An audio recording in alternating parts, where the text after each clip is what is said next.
Hello welcome to Telugu bullet. Hero Venkatesh సరసన నటించిన Bollywood heroine Anjala Zaveri తెలుగులో కూడా చాలామంది స్టార్ హీరోస్తో నటించి మంచి పేరు సంపాదించుకుంది.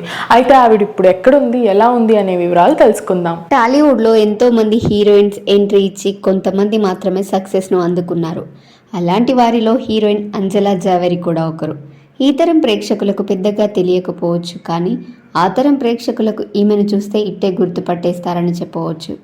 టాలీవుడ్లో హీరో వెంకటేష్ నటించిన ప్రేమించుకుందాంరా సినిమాలో పక్కింటి అమ్మాయి పాత్రలో అద్భుతంగా నటించింది అంజలి జావేరి.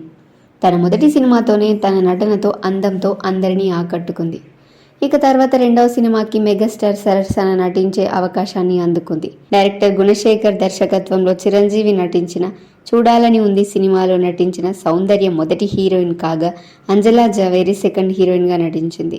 ఈ సినిమా కూడా సూపర్ హిట్ కావడంతో ఈ ముద్దు గుమ్మకు వరుసగా అవకాశాలు వచ్చాయి. అలా రావోయి చందమామ, దేవిపుత్రుడు, ప్రేమ సందడి తదితర వంటి హిట్ చిత్రాల్లో నటించింది. తెలుగుతో పాటు ఈమె తమిళ్, కన్నడ, హిందీ వంటి చిత్రాల్లో కూడా అలరించింది. అతి తక్కువ సమయంలోనే స్టార్ హీరోల సరసన నటించిన ఈ ముద్దుగుమ్మ తనకంటూ ఒక ప్రత్యేకమైన స్థానాన్ని ఏర్పరచుకుంది. అయితే ఈమె భర్త కూడా ఒక నటుడే. అతని పేరు తరుణ్ అరోరా. టాలీవుడ్లో కూడా ఎన్నో సినిమాలో విలన్గా నటించారు. అరోరా కూడా తెలుగు, కన్నడ, తమిళ భాషల్లో ప్రస్తుతం విలన్గా నటిస్తూ ఉన్నారు. హీరోయిన్గా ఒకప్పుడు ఒక వెలుగు వెలిగిన అంజలా జవేరి ఫోటోలు ఇప్పుడు సోషల్ మీడియాలో వైరల్ అవుతున్నాయి. Thanks for watching. Please do like, share and subscribe our channel Telugu bullet.